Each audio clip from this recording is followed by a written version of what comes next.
Our next guest tonight has coached 46 All-Americans and 3 national champions in track. He's won 17 conference championships in cross country. As a runner himself, he's a national champion, a school record holder, a 2-time Olympian. Our pleasure to welcome the BYU Hall of Fame coach and runner Ed Eyestone to the Wise Guys. Coach, welcome. Hey, wait a sec. Where's that mustache? Dave says the Wise Guys, huh? Well, the mustache is on hiatus for a few months. What?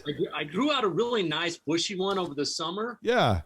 And then my wife said, honey, you look a little older with that. And it came off within 60 seconds. See, so Lynn knows the right stuff to say, right? It's just exactly. She didn't say, I don't like the way that looks. She goes, no, hon, it's okay, but you look older. That thing was off. Yeah. Like that day. So vanity wins out in the end, and that's why I'm taking my glasses off as well. I can't see you guys now, but hey, we look fantastic, and so do you. We're all older, and we can't see. And fantastic. In the words of Bill Murray, like, hey, we look pretty good as far as you know. As far as you know. Hey, school's been in session for a couple weeks now. There's 36,000 students on campus. Have you gone out and been able to find another Connor Mantz? I think there's always a Connor Mantz waiting in the wings. And while I was waiting for you guys to come up, I was just texting a few of my recruits because that's what coaches do. Yes, it is. When they're waiting. I think the next Connor Mantz already is on campus, and hopefully I'm getting ready to sign the next Connor Mantz is after that. So, really? We have a really good team. I'm really excited for our group of guys. And, whenever you lose your superstar, there's a vacancy there, and you always wonder who's going to be the guy that will step up. And we've had several guys that were there that were great supporters of Connor Mantz. I mean, Casey Klinger finished in the top 10 at NCAAs, which isn't exactly chopped liver.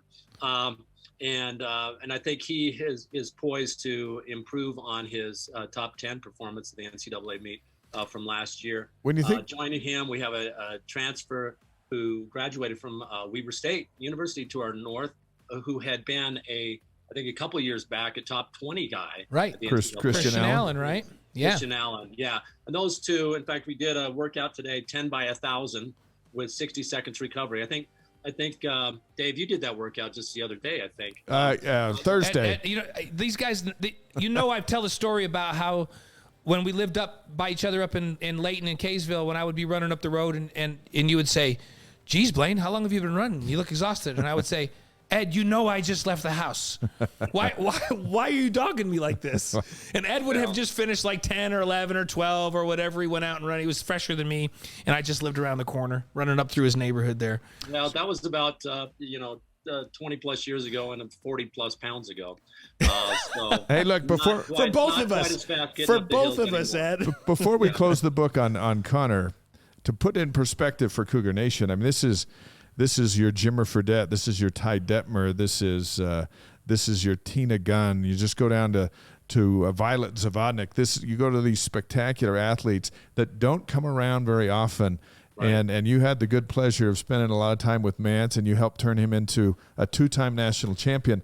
That is something to celebrate. And also, man, those only come along once every blue moon, don't they? Yeah, they don't even come along once in a career for most people. Since Connor Mantz, as a 2-time national champion in cross country, there's only, I think, been 4 or 5 of those. I don't know. Check the stats on that, but. So yes, it's been a wonder, and it's been fun because I'm able to continue to work with him. He's now taken on the professional ranks. Yeah. And just last week or 2 weeks ago, won the U.S. championship over 20K, which is about half marathon length. And he is preparing to run his debut marathon at Chicago on October 9th. And I think he's going to hit that one out of the park as well. If there's anyone who's going to be suited to the marathon, it's Connor Mantz. So it's just been a great privilege and pleasure to work with him, and to be able to continue to work with him as he's kind of moving in the professional ranks now. It has been very fun, and we're looking forward to his debut on October 9th at Chicago. And we'll stay tuned. He has some very lofty goals. Yeah. And it's going to be fun to see how he does it at 26.2 miles. Ed, you did that. You went from 5 to 10 to the marathon and found a home in the marathon professionally and as Olympian. What do you think? Does he is he the kind of guy that has the work ethic and all of what he needs physically to maybe be an Olympian in the marathon? Oh yeah, no question about it in terms of having physically what's required and mentally certainly as well. There is an element of luck that kind of comes together on that race day on Olympic trials. That day in Olympic trials, you can theoretically be the American record holder and go into that race. And if you just have an off day or get a blister or side ache or whatever, or don't fuel properly, then you have to wait for 4 more years. But yes, I think Connor Mantz has all the tools necessary. I think he's as strong mentally as anybody out there. And, the marathon game has improved, since 88 and 92 when I had the chance to run in the Olympics for the U.S. But certainly he's going to be, I believe, one of, if not our best American marathoner by the end of this year. He'll be in the conversation. Wow. It's interesting, back in our day. So Ed and I were in school at the same time. We had Doug Padilla with us. We had some great time. Ed, you're a lot younger than Blaine. I'm not finding that for a second. Ed and I are the same vintage, and we're willing to admit it. And it was a great time at BYU and in all sports, right? Like our track and field and our cross country, and we had Olympians running for us, and we had national championships. Yep, we had baseball team playing in the college worlds. It was like Danny was taking our basketball team to the Elite Eight. It was a phenomenal time. But I remember talking to Doug Padilla and talking to him about Ed, and Doug's like, well, I'm a kind of a finesse guy. He says, Ed, like, he's just a machine. He will just physically and mentally, he knows how to take himself as far as you can take yourself physically and mentally, and then just back off right when he gets to that point. And that's a rare thing for somebody to have that. Does Connor Mantz have that? I mean, this is Doug, who knows what he's talking about, saying, no, Ed is a machine. Doug was coming from a good place too. And I think part of that was he knew I didn't really have the raw talent, at least in terms of the speed side. See, Doug Padilla, the reason why he's a finesse guy is he didn't want to run any faster than he had to because he had this incredible gear at the end where if he was with you, he would beat you by a mile, okay, over just the last 400, which is hard to do, right? So whereas I was the guy at the other, slow twitch side of the spectrum who, if I was going to win, I had to grind you into the ground from the very first few steps. And I think Connor Mantz is maybe a little bit more of a happy medium between Doug Padilla and myself in that he has run some phenomenal times, in the 1,500 meters, which is the kind of metric equivalent to the mile.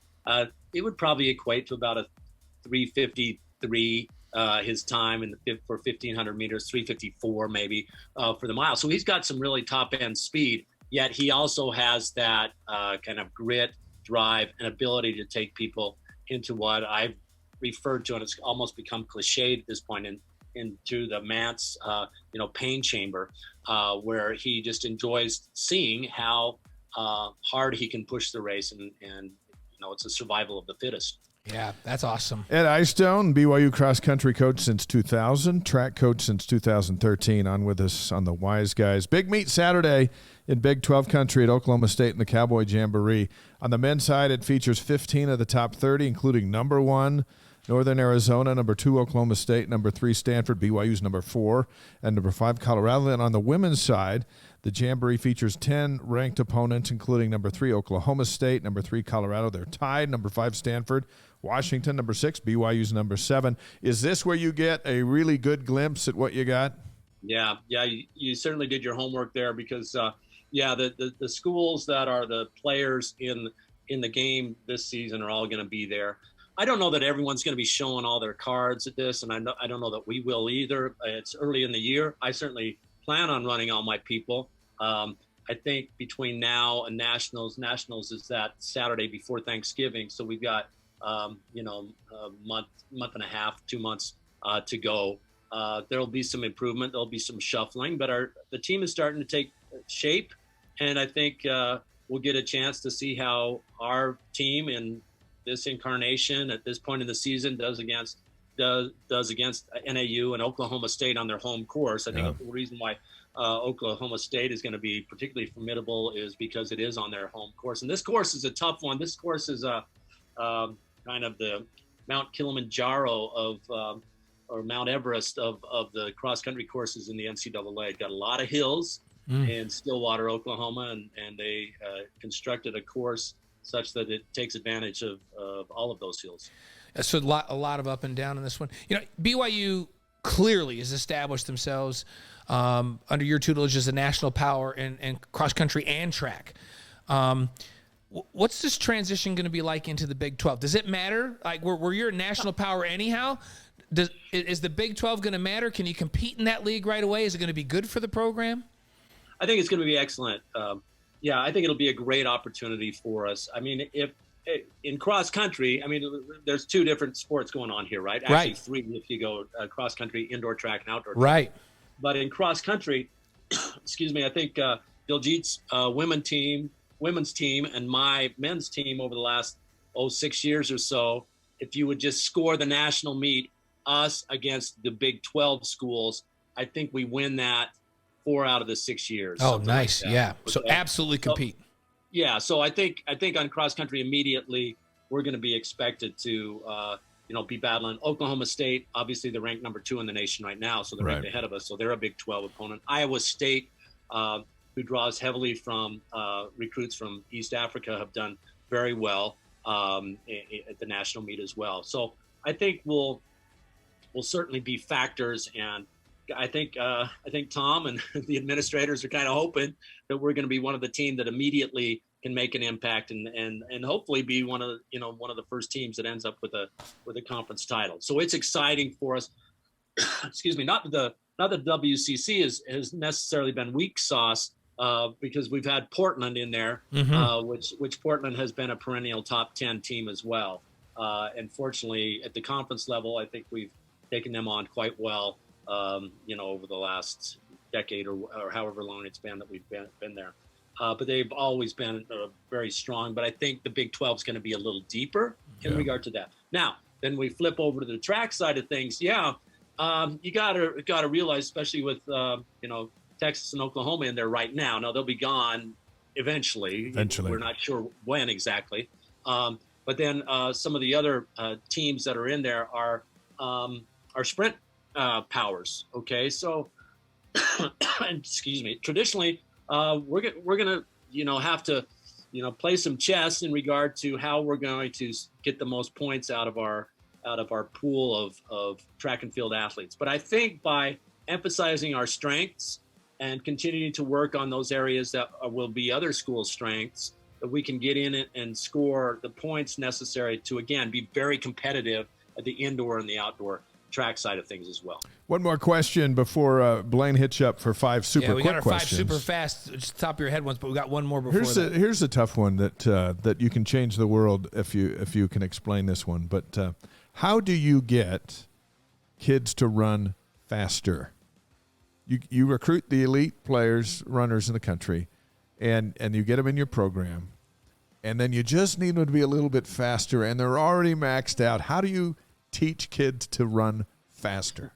Well, I think it's like anything. My old catchphrase is consistent competence equals eventual excellence. It's kind of I know I need to trademark that. It's C squared equals E squared. And consistent competence. Wait, we got to write this down. That in the math department. Consistent competence equals. I'm writing it down. Eventual excellence. And so really, we're just talking about consistency over time. You don't need to hit it out of the park every time you're up at the bat, but you need to make contact. And the same thing pertains to your workouts, your work ethic. You're just showing up and you're being into it, you're buying into the culture, and then showing up day in, day out, week in, week out, month in, month out, year in, year out, and eventually the cream rises to the top. And eventually that work will pay off. And whether you're just an athlete who was lucky enough to be the last walk-on that we're able to keep because of roster restrictions, that person is going to get better according to their talent and their consistency, consistent competence in their workouts. And then if you're a blue chip athlete who we've been fortunate enough to recruit in a number of those, Right. then the same thing would apply. And then you get the guys in the middle who maybe weren't developed, and you didn't know they had that blue chip. They certainly weren't blue chips when they maybe came in, but because of late maturation or because they weren't in a high school program that was really well developed, when they get in a program and they see guys like a Connor Mantz or a Casey Klinger, and the good that they're doing, and they start working with them on a regular, consistent basis, and boom, magic happens. Yeah, there you go. Hey, we just had Austin Collie on. Magic so happens magic for him. happens is his. You got the C squared equals E squared, and he has the magic happens, right? When you're doing things on and off the field of play. So Mine might not be quite as controversial. No, not quite the same as the Utah comment, but yeah, it's hey, great leadership within your program and guys that have that work ethic and all that, setting an example and lifting all ships is a great concept. And when you got a program rolling, it keeps rolling because of that. So that's Ed, cool. Before we get to the 5 questions, I'm looking at all the things going on behind you. It looks like a mission president's office. Are those all companionships you got up there, or are they recruits? Are those your athletes or are those your recruits? No, those are our athletes. Oh, okay. I just keep them there because we have different groups. We're the largest, when you put our men's and women's team together, we have, 130 athletes or so. So it's nice to kind of have them there, especially as we get into track season and know the coaches that are monitoring each one of those and over them. So they're wonderful. And the great thing is each one of them have wonderful, amazing stories, and have their own journeys that they're going on. And we have people like an Ashton Reiner who won a national championship in the javelin this last year, who went through her own difficult journey in terms of did very well her freshman year, and then her sophomore year pops the elbow, has to go under Tommy John surgery. That's successful, comes back, was ready to go to her first meet. COVID hits, and then she had to wait for a time to, for COVID to pass. Yeah. And then lo and behold, she's one of the top ranked athletes in the nation and has just a tough time at her sophomore year at the regional meet, and then comes back her junior year and wins the national championship. So fantastic. So many good stories. 130 stories, not all ending necessarily in a national championship, but all going on their journeys as student athletes. And we're just very fortunate as a track and field staff and cross country staff to get to mentor them through this journey. Well, I've got, and we had Ashton on the show with us. I love Ashton. She's married to tight end Lane Lunt on the football team. So we're recruiting their children already, even though they don't have any, but we're ahead of time recruiting them. And I love Ashton's mindset and work ethic, because she's telling me, I've got to get better. My technique's not great. It's going to get better. I'm going to stay healthy, and I'm going to be in the Olympics. And I'm like, I love it. I love her mentality, because that's the mentality you have to have. She's awesome. And you have so many awesome athletes. Ed knows I love track and field. I hosted the track banquet for a few years back in the olden days, and our kids all ran track. I think it's one of the great sports on the face of the earth. Man, BYU's right at the top of the national conversation every year in both cross country and track and field. It's great. Let's test your endurance with 5 quick questions. Okay. You ready? Yeah. Here we go. Favorite sports movie? The basketball Hoosiers. Okay. You and Marie Osmond and me. That's a no, threesome. and it was also our new women's basketball coach. And the women, Amber Whiting. Amber said she likes that my one daughters. Too. My daughters would refuse to watch a sports movie. Okay, and then I told them, you got to watch this movie, because in this movie, one of the kids gets a shot to win the game, and he does a granny shot. And so they went, oh, that sounds cool. I kind of want to watch that. So they ended up watching it for that scene. They love that movie. All right. Hoosiers it is. Favorite singer or band? Singer or band? I'd say the Eagles. That's classic. Classic rock. Yeah, Dave and I there. can agree with that one. Favorite breakfast cereal? Oh, breakfast cereal. Probably go with Frosted Mini Wheats. Hey, one of our live streamers thought you were going to pick McFarland as your favorite movie. Yeah, I mean, some people say Chariots of Fire. You got to go with that. Those are great. I don't mind the running movies, but sometimes when you're so enmeshed in the running, then you're picking up everything that is wrong about, Prefontaine. That Prefontaine Without Limits. Oh, that they look so fake, so staged, or whatever. So yeah, but people are probably saying the same thing about the basketball 1950s era. that they demonstrated in Hoosiers, but I loved Nah, it. Hoosiers, and I appreciate this frosted, because you know what frosted mini wheats is? That's a fake healthy cereal. It's wheat, but then they just cake it with sugar. I know. So it's a fake awesome. healthy cereal. I appreciate that Ed chooses that. Okay, well I'll just take the regular shredded wheat. No. Little bales of Ed, hay. we make fun. Ed, we make fun of people on this show that don't admit that they like sugar The cereal. cattle can eat those. We respect frosted mini wheats. Okay, My dad. That's the only cereal we would eat as kids is the original because it was healthy. So That's as an adult tough. now, I'm still trying to give Dad. I love his, it. It's so fun. Salute, but So- I go with the frosted kind. favorite running shoe? I just run in the Nike Pegasus. Nike Pegasus. Okay. Pegasus. Yeah, I mean we're a Nike school, right? So Right. I've got to say that. Yeah, absolutely. If you want more Pegasuses in the S, you need to say that. There's a whole list of these, but maybe there's a favorite. Your favorite accomplishment as a runner? Oh, I think making the Olympic team twice in the marathon. Anytime you get a chance, ever since my professional baseball dreams were bashed as a junior high athlete, and I had to start running track because there was no cuts in track. Then my goals shifted from being the MVP of the World Series to making the Olympic team. So certainly making those 2 Olympic teams was something that was unforgettable and a great honor for me to represent my country.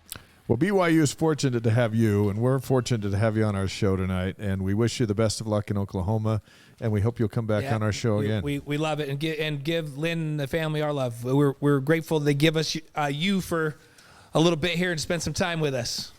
Hey, thanks for having me on. Go Cougars. You got Thanks, it. Ed. The great Ed Eyestone, Olympian, head coach, and, mentoring so many outstanding student athletes at BYU. And